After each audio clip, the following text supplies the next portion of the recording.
संजय यदुवंशी। हम तो भगत सिंह का जानी थे, हम तो भगत सिंह का मानी थे।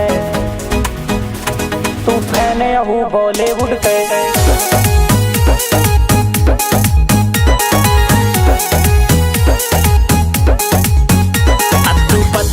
हम साइड कैदी पहुंची मामला टाइट कैदी रोंग रहा है सब राइट कैदी।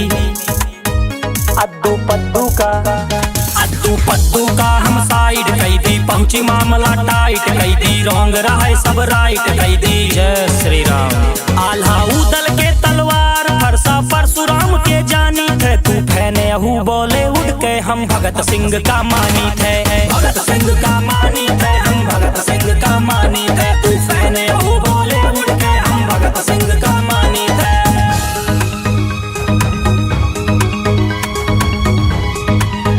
फरसा परशुराम के जानी थे।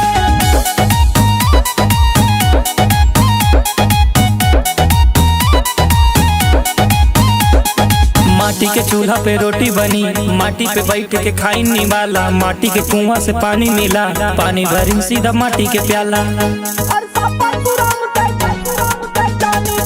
माटी के चूल्हा पे रोटी बनी, हम माटी पे बैठ के खाई निवाला। माटी के कुआं से पानी मिला, हम पानी भरी सीधा माटी के प्याला।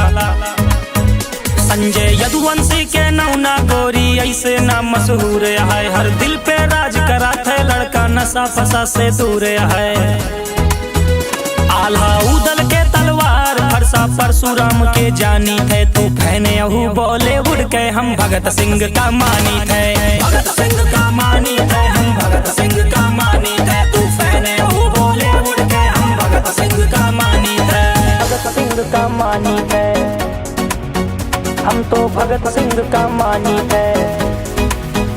फरसा परशुराम के जानी थे।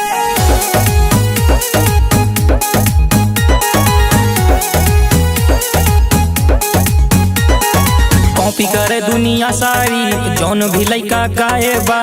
देसी लड़का गांव के देखा, शहर तो हर ही लाएबा। कॉपी करें लइका के सब कॉपी करें। ई लइका के दुनिया कॉपी करें, जौन ई लइका गाएबा। देसी लइका गांव के देखा, शहर तो हर ही लाएबा।